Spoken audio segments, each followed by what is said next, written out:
오늘 말씀은 누가복음 8장 19절부터 21절까지입니다. 누가복음 8장 19절부터 21절까지 제가 봉독합니다.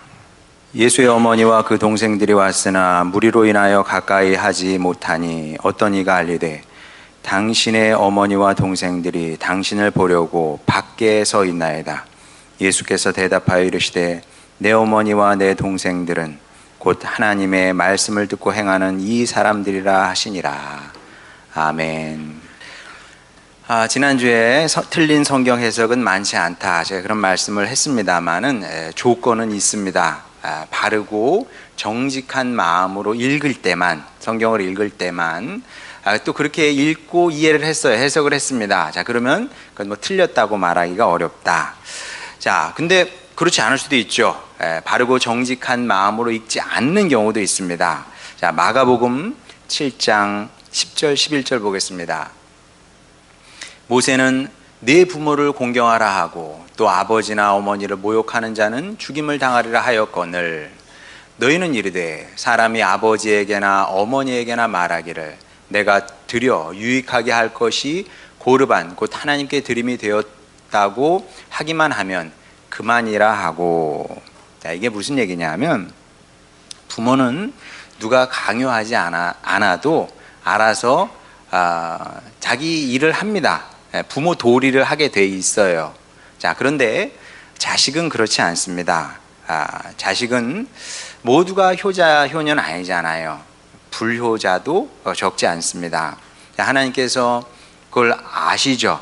아시고서 부모를 위한 법을 주시지는 않아요. 부모를 위한 법은 없습니다, 세상에. 좋은 부모가 되라. 그럼 법이 어디 있습니까? 왜냐하면 알아서 잘하니까. 그런데 자식은 그렇지 않기 때문에 하나님께서 법을 주십니다. 어떤 법? 부모를 잘 공양해라. 자, 그래서 하나님께서 법으로 주셨기 때문에 뭐 옛날이나 지금이나 부모님을 잘 공양을 해야죠, 자식은. 자, 그런데 문제는 불효자 입장에서는 이게 굉장히 마음에 들지 않는 거예요. 이게 족쇄가 되는 법입니다. 자, 그러면 이 족쇄가 되는 법을 풀고 싶잖아요.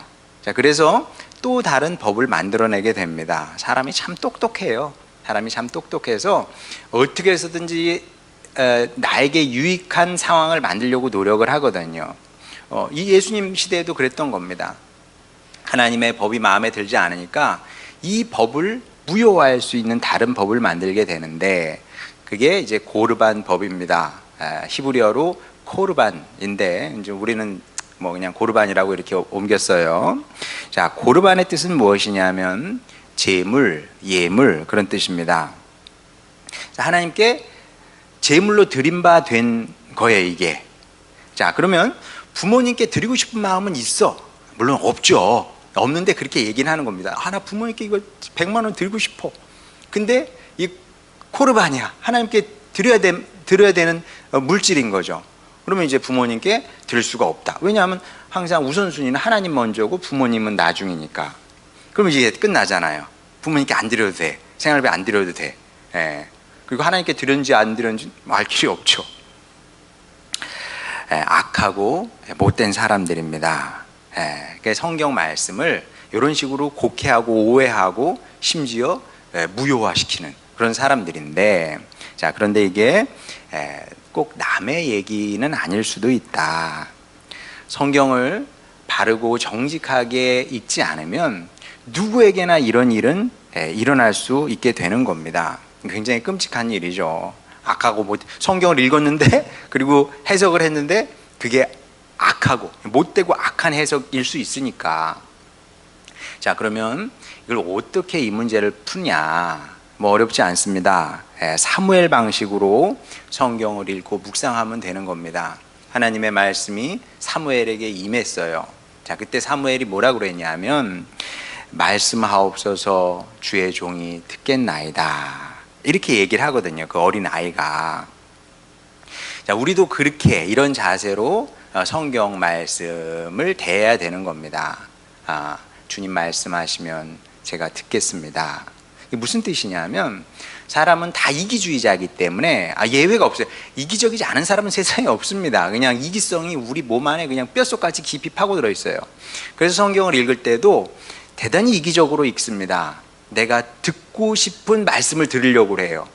듣고 싶은 말씀을 듣고 그리고 그것만 하나님의 말씀이라고 생각을 하거든요. 그렇게 읽으면 안 되고 내 중심 이걸 내려놓고 하나님 중심으로 하나님께서 우리에게 말씀을 주셨을 때는 우리가 들어야 하는, 듣기를 원하시는 그런 하나님의 뜻이 있거든요. 그걸 물으면서 읽어야 되는 겁니다. 하나님, 제가 듣고 싶은 것이 아니라 하나님께서 저에게 바라시는 것, 요구하시는 것, 기대하시는 것이 있을 게 아닙니까? 제가 그걸 듣겠습니다. 그걸 듣기를 원합니다. 그래야 사람이 바뀌는 거지, 변화되는 거지. 내가 듣고 싶은 말씀만 들어가지고 어떻게 바뀌겠습니까? 그러니 여러분, 이거는 훈련이 필요한 겁니다. 예수님 믿고 그냥 끝, 이게 아니고 예수님 믿어서 하나님의 자녀가 됐습니다. 그 다음에는 이제 훈련이 필요해요. 훈련이 필요한데, 많은 훈련이 필요한데 그 중에 하나는 이런 말씀을 읽는 훈련입니다. 나를 내려놓고 주님을 앞에 모시고 주님 중심으로 말씀을 듣는 훈련이 필요한 거죠. 그래야, 이 훈련이 잘 돼야 걸핏하면 고르반을 외치는 악한 사람이 되지 않는 겁니다. 그건 악한 겁니다, 여러분.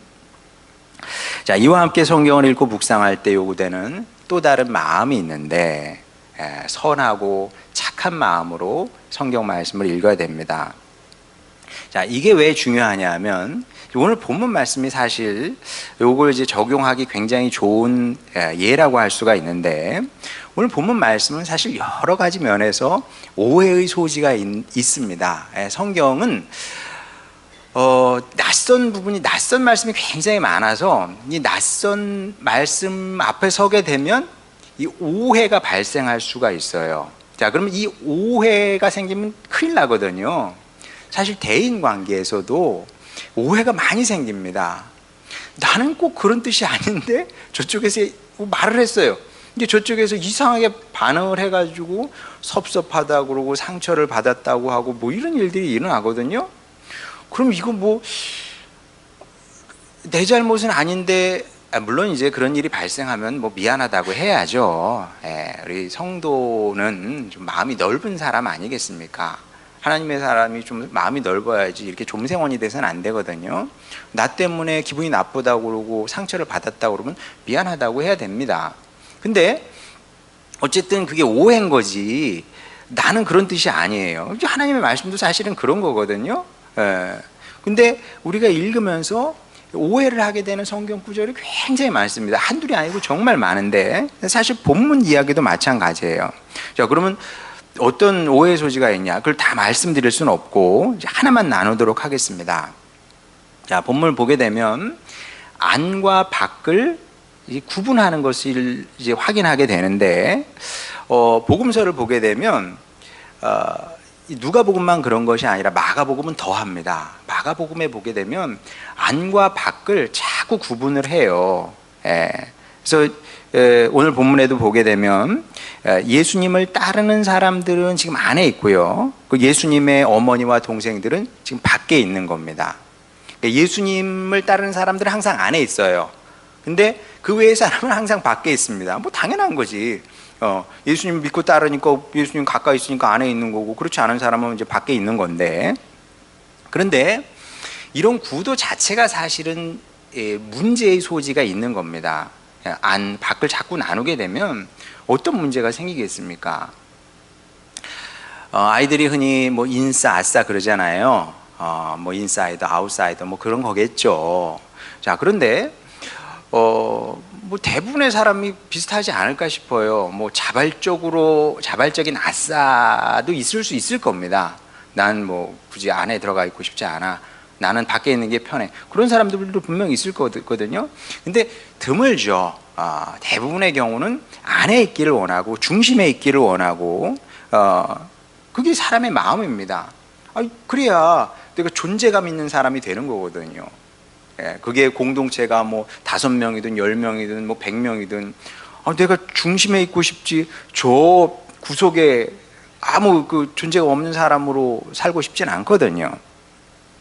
자, 이게 인지상정인 겁니다. 모든 사람이 다 그런 겁니다. 자, 그래서 건강한 공동체일수록 그 인싸와 아싸를 구분하는 선이 흐리거나 없거나 뭐 그렇게 되는 거예요. 그게 건강한 공동체입니다. 그래야 소외되는 사람이 없어요. 마음이 상하는 사람이 없는 겁니다. 그리고 이것은 예수님께서 꿈꾸신 바이기도 합니다. 자, 에베소서 2장 13절 14절 보겠습니다. 이제는 전에 멀리 있던 너희가 그리스도 예수 안에서 그리스도의 피로 가까워졌느니라. 그는 우리의 화평이신지라. 평화이신지라. 둘로 하나를 만드사 원수된 것 곧 중간에 막힌 담을 자기 육체로 허시고. 자, 굉장히 심오한 말씀인데 아주 단순화시켜서 얘기를 하면, 설명을 하면 안과 밖을 구분하는 선을 싹 지웠다는 거예요. 그래서 안과 밖이 둘이 하나가 됐다. 하나가 돼서 평화를 이루게 되고 서로 사랑하는 관계가 되고, 그런 말씀이거든요. 자, 이런 예수님께서 본문에서는 안과 밖을 구분하는 선을 아주 선명하게 그으셨어요. 복음서의 예수님은 그렇습니다. 진짜로 복음서의 예수님은 항상 안과 밖을 구분하는 선을 아주 분명하게 뚜렷하게 긋는 것을 보게 됩니다. 자, 무슨 얘기예요? 확실한 편가르기. 이거는 확실한 편가르기고 밖에 있는 사람을 따돌리는 거예요. 당연하지. 안과 밖 구분이 되는데 어떻게 이게 섞일 수가 있겠습니까? 완전 물과 기름인 거지. 이렇게 보면 예수님의 이런 행동, 행위는 나쁜 거죠. 나쁜 겁니다. 어떻게 생각하십니까? 이렇게 주장하는 사람을 만나면, 근데 이렇게 성경을 해석하는 사람이 있다는 거예요, 진짜. 이렇게 이상하게 꽈서 성경을 이해를 한다는 거죠. 이런 사람일수록 성경을 읽으면서 은혜를 받아야 되는데 은혜를 받기보다는 오히려 시험에 든다는 거죠. 이런 사람 적지 않습니다.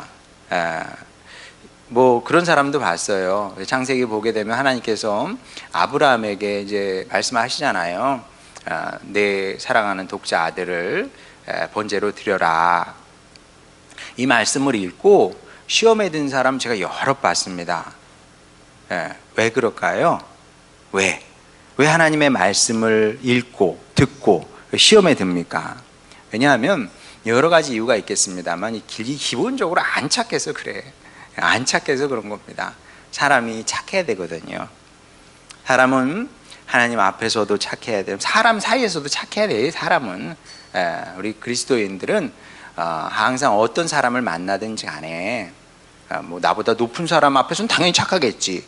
나보다 힘없는 사람, 나보다 약한 사람과의 관계에서도 우리는 착해야 되는 겁니다. 왜냐하면 하나님의 자녀니까. 하나님이 선하신 분이니까. 그럼 하나님 앞에서 더 착해야죠. 더 착해야 됩니다. 그럼 하나님께서 우리를 죽이는 말씀을 주시겠습니까? 우리를 괴롭히는 말씀을 주시겠습니까? 우리에게 손해가 되는 말씀을 주시겠습니까? 착하지가 않으니까 이상하게 꽈서 성경 말씀을 이해를 하는 거죠. 또 한편으로는 사람에게 하도 당하고 살아서, 여러분도 많이 당했죠. 여러분 뒤통수 치는 사람, 여러분 이용해 먹는 사람. 그래서 제가 착해야 된다 그러니까 아마 여러분 마음속에서 올라왔을 겁니다. 분명히. 목사님 착하게 살면, 목사님이 세상을 잘 모르시네, 사회를 잘 모르시네, 착하게 살면 사람들이 다 나를 이용해요, 나중에 뒤통수 쳐요. 그래, 뭐 그런 경우도 있죠. 예, 그런 경우도 있습니다. 그런 경우를 하도 많이 당했으니까 하나님도 그런 분인 줄 알아요. 하나님도 나 같은 줄 아는 거죠. 나 이용해 먹어, 그리고 쓸모없으면 버려, 뒤통수 쳐, 뭐 이런 분으로 오해해서 그렇게 성경을 이상하게 꽈서 해석을 하는 걸까? 예, 여러분 안심해도 됩니다. 하나님은 항상 좋으신 분이셨고요, 늘 좋으신 분이셨고, 지금도 좋으신 분이고, 앞으로도 영원히 좋으실 분입니다. 그러니까 그분의 말씀, 그 말씀이 뭐 내가 볼 때 좋은 말씀일 수도 있고 기분 나쁜 말씀일 수도 있고 무슨 말씀이 됐든 간에 그 말씀을 착하고 선하게 받아들여도 되는 겁니다. 아니, 그래야 하는 겁니다. 그게 옳은 겁니다. 그래서 오늘 본문 말씀도 사실 편가르기 하고 아무 상관없어요. 이건 편가르기가 아닌 겁니다. 자, 그러면 왜 복음서에서 자꾸 안과 밖을 구분을 하느냐, 선명하게 가르냐? 그럴 수밖에 없다. 그럴 수밖에 없는 거예요. 왜냐하면 여러분 이 외부가 지금 뭐 치명적인 독극물에 의해서 오염이 됐다고 여러분 한번 상상해 보시기 바랍니다. 그러면 안과 밖을 구분을 해야 될까요? 말아야 될까요? 다 문 열어 놓습니까? 야, 그러면 안 되고, 뭐 담이라도 쌓아야 되고 철문이라도 달아야 되고 안과 밖을 분명히 구분을 해야죠. 그 다음에 어떻게 해야 됩니까? 그 다음에 우리만 살면 안 되잖아요. 밖에 있는 사람들도 살아야 됩니다. 독극물에 노출된 사람들을 향해서 외쳐야 됩니다. 여러분, 밖에 있으면 해를 당하게 됩니다. 빨리 이 안으로 들어오세요. 이렇게 소리를 쳐야죠. 자, 그러면 우리의 말을 들었습니다. 자, 그러면 밖에 있는 사람이 어떻게 반응을 해야 됩니까? 어떻게 반응해야 될까요? 왜 편을 가라? 너희만 오라?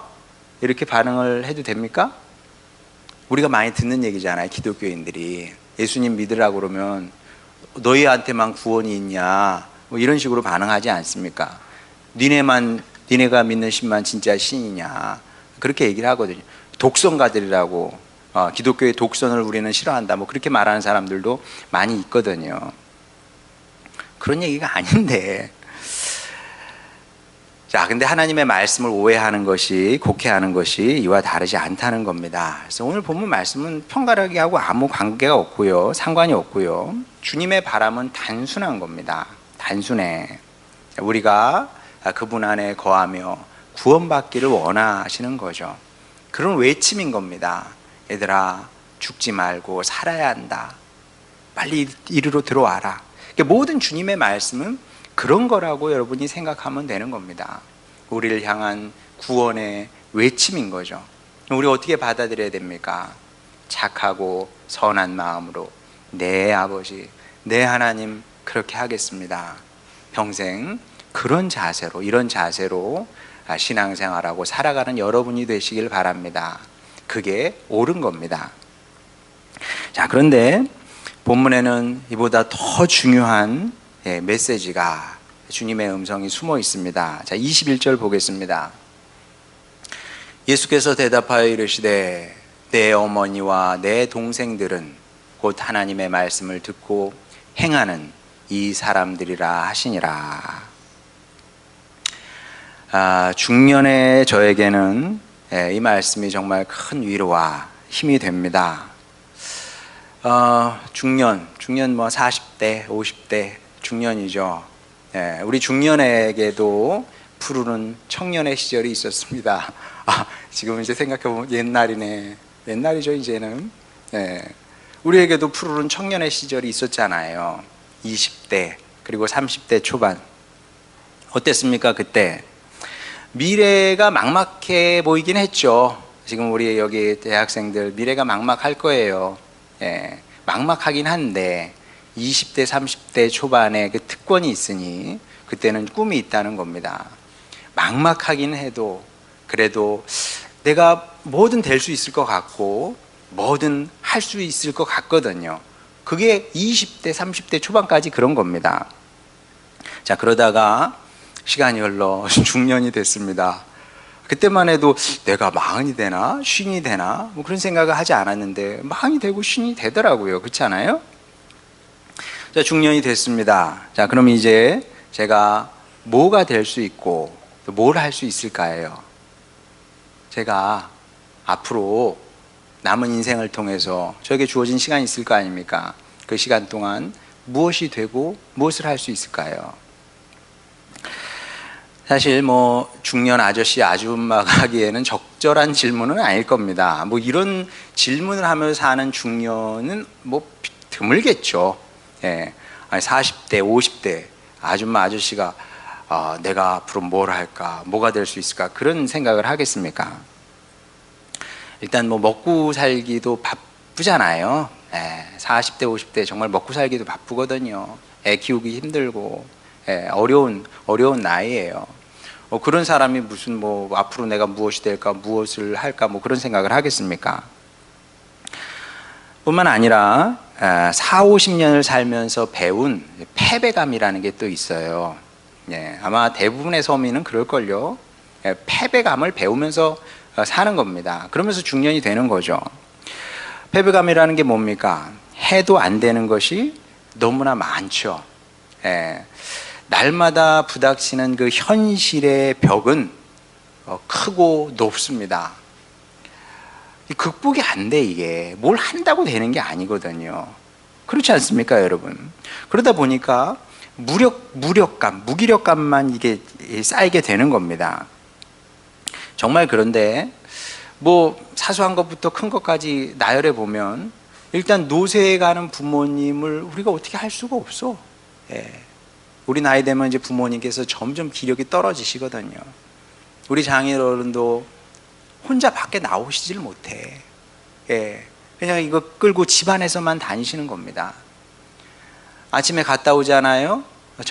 와서 이제 전화를 드립니다. 아버지, 저희 왔어요. 너희가 우리 집에 왔었냐? 뭐 이렇게. 한 시간 전에 있었던 일을 기억을 못 하십니다. 그럼 뭐 어떻게 해? 아버님, 저희 집에 오세요. 말이라도 잘 들으셔야지.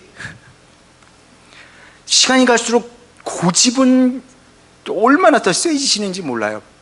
여러분, 우리 중년의 우리 식구 여러분, 나이 들거든 자녀들 말을 잘 들으시기 바랍니다. 하자는 대로 그냥 하시면 돼.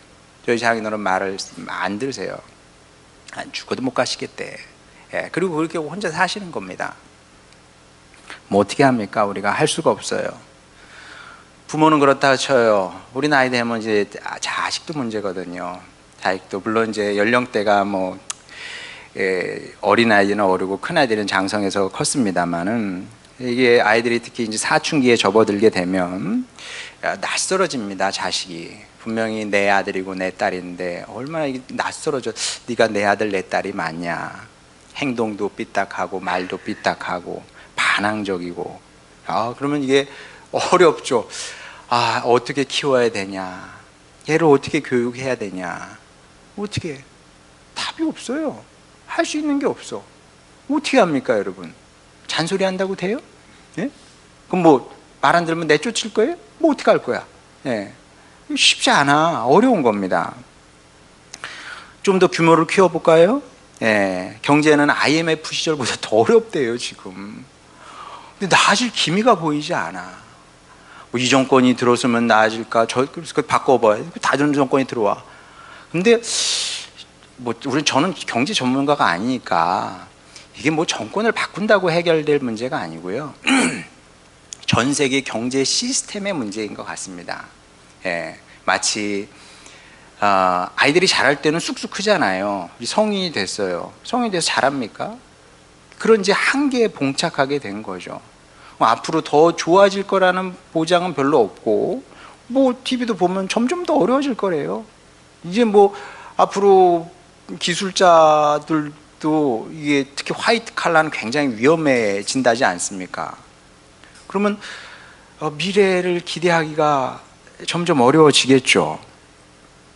어디 그뿐입니까? 뭐 북핵 문제라든지 뭐 4차 산업혁명, 또 요즘 관세 협정, 난제가 차고 넘쳐요, 국가적인 차원에서. 근데 우리가 할 수 있는 것은 없죠. 뭘 합니까? 촛불 들고 나가? 태극기 들고 나가요? 뭐 때에 따라서는 그럴 수도 있겠습니다만은 뭐 그런다고 해서 문제가 해결될 것 같지는 않다. 그건 그렇고 우리 노후에 손가락 빨게 되는 건 아닌가? 자, 대략 뭐 이런 것이 우리나라 중년 세대가 느끼는 불안 혹은 무력감, 이런 것이 아닐까 싶습니다. 여러분 어떠신가요? 여러분도 그러신가요? 만에 하나 그렇다면 여러분 그런 무기력감을 이제 벗어버려도 됩니다. 마치 먼지 털어버리듯이 그렇게 털어버려도 되고요. 또 그래야만 합니다. 자, 왜 그러냐 하면 다시 저 말씀 21절 말씀을 보도록 하겠습니다. 예수께서 대답하여 이르시되 내 어머니와 내 동생들은 곧 하나님의 말씀을 듣고 행하는 이 사람들이라 하시니라. 굉장히 생소한 말씀이에요, 이게. 자, 이 말씀이 무엇인지 나누기 전에 먼저 솔직히 고백을 하죠. 이제 인정을 합니다. 저는 무력한 사람입니다. 무능한 사람이에요. 뭐 여러분도 그렇죠. 뭐 여러분이 뭐 저하고 얼마나 많이 차이가 납니까? 여러분도 무력하죠. 못하는 게 천지야. 뭐 인정을 해야죠. 인정할 수밖에 없습니다.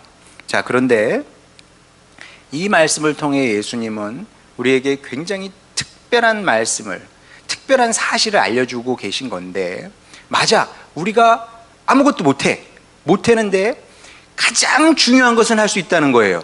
지금 그 말씀을 하고 있는 겁니다. 다른 건 못해. 근데 최고로 중요한 건 우리가 할 수 있대요. 그게 뭐라고요? 그게 뭐냐면 하나님의 말씀을 듣고 실천하는 거다. 예수님께서 이 말씀을 하시는 거죠. 그리고 이것이 사람이 할 수 있는 가장 위대한 일이라는 지금 선언인 겁니다. 사람이 할 수 있는 가장 위대한 일은 뭐예요? 스마트폰을 만드는 겁니까? 응? 아니면은 요즘 뭐 컴퓨터도 이제 새로운 컴퓨터 나온대잖아요. 뭐 그런 컴퓨터 만들어내는 일입니까? 아니면 정치를 잘하는 겁니까? 하나님 보실 때는, 예수님께서 보실 때는 그게 위대한 것이 아니라 사람이 할 수 있는 가장 위대한 일은 하나님의 말씀을 듣고 행하는 것이다. 자, 이게 왜 위대한 일이고 위대한 사역이냐? 두 가지를 얘기할 수 있습니다. 첫째는 이를 통해서 우리는 주님께 가장 소중한 사람이 되기 때문에 그런 겁니다. 주님의 말씀을 듣고 행해 얼마나 사소한 일입니까? 얼마나 사소한 일이에요. 근데 여러분 그걸 해야 돼. 그거 해야 됩니다. 여러분의 생활 속에서 이거 하는 거예요. 성도는 다른 거 없어. 왜 이게 되냐 안 되냐 물을 것도 없어. 그냥 우리에게 주어진 일을 하면 되는 건데, 그것은 무엇이냐면 하나님의 말씀을 듣고 즐겨 듣고 기쁨으로 그 말씀에 순종하는 거, 실천하는 겁니다. 그렇게 하면 어떻게 되냐? 우리는 주님께 소중한 사람이 되는 겁니다. 그런 사람이 예수님의 동생들이래요. 동생, 얼마나 소중해. 동생이, 내 동생이 예수님의 동생이 되는 겁니다. 그리고 그런 사람이 예수님의 어머니와 같은 의미가 된대요. 그렇다고 우리 여자 성도들 어디 가서 내가 예수의 엄마야 그러지 마세요. 그런 뜻은 아니에요. 그런 뜻이 아니라 이게 무슨 의미냐 하면 여러분의 엄마를 떠올려 보시기 바랍니다. 엄마 어때요? 엄마 어때? 고맙지. 고마워. 내 인생 있게 하신 분 아니겠습니까? 내 삶을 있게 하신 분이에요. 엄마 고맙죠. 뭉클해. 감동이 돼. 그런 느낌이 있거든요. 마찬가지입니다. 우리가 일상생활 속에서 다른 중요한 일들도 많이 있지만 우리가 애써 주님의 말씀을 듣고 그분의 말씀에 순종하며 살게 되면 그 사람을 향한 예수님의 감정이 그런 거예요. 고맙고 뭉클하고 이런 존재가 우리가 된다는 거죠. 이거보다 위대한 일이 있습니까?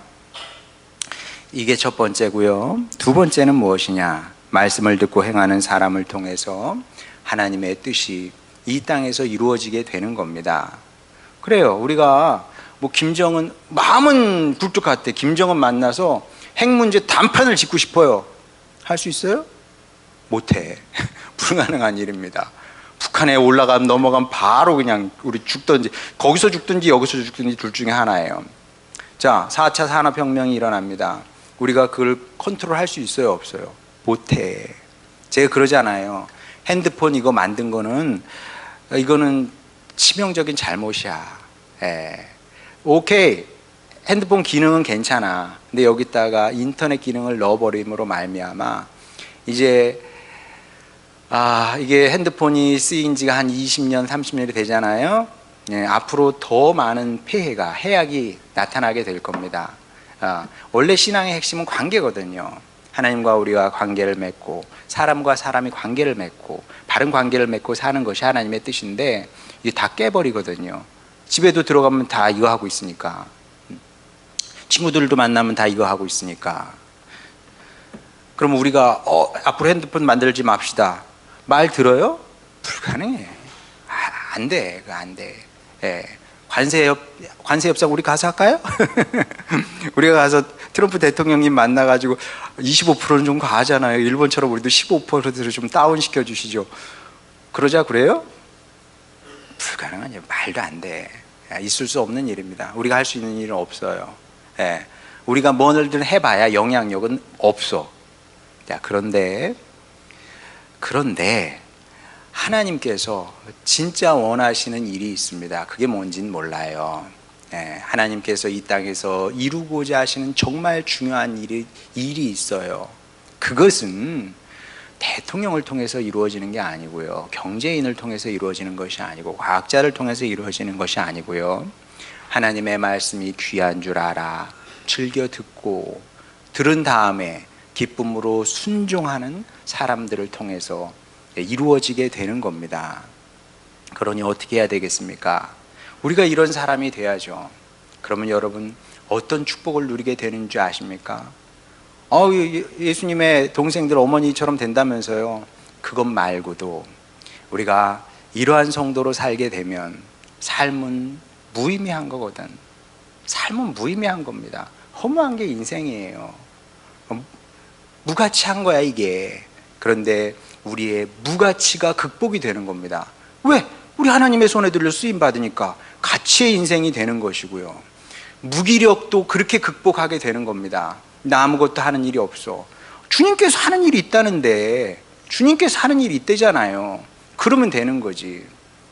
그러니 여러분, 삶의 무의미와 무기력을 극복할 수 있는 유일한 길이다. 더 나아가서 사람은 나이가 들게 마련입니다. 우리 학생들 중년 안 될 것 같지? 금방입니다. 금방 30 되고 40 되고 50 되고, 또 저도 이제 60이 되고 70이 되겠죠. 그렇게 우리의 겉사람은 날로 후패해지는 겁니다. 그런데 주님의 말씀을 듣고 행하는 사람의 속사람은 후패하지 않습니다. 날로 새로워져서 천국의 사역자로 쓰임받게 되는 겁니다. 그러면 우리는 겉모습은 늙어가도 속사람은 영원한 청춘으로 살게 되는 거죠. 이 사실을 기억하시고 평생 주님의 말씀을 즐겨 들으시고 말씀에 순종하며 사는 여러분이 되시길 바랍니다. 그렇게 멋진 천국의 사역자로 살아내는 여러분 모두가 되시기를 주님의 이름으로 축원합니다. 우리 찬양 부르고 기도하겠습니다.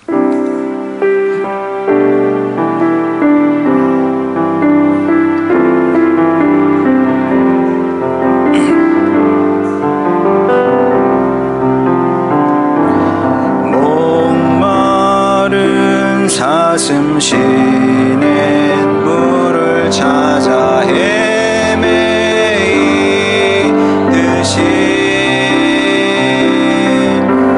내 영혼 주를 찾기에 갈급하나이다.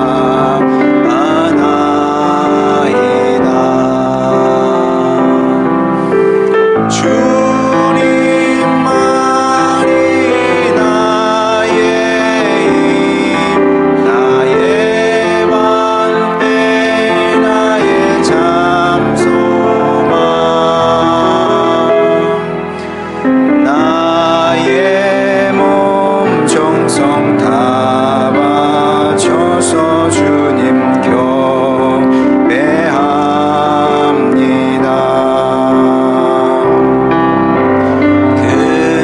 금보다 귀한 나의 주님 내게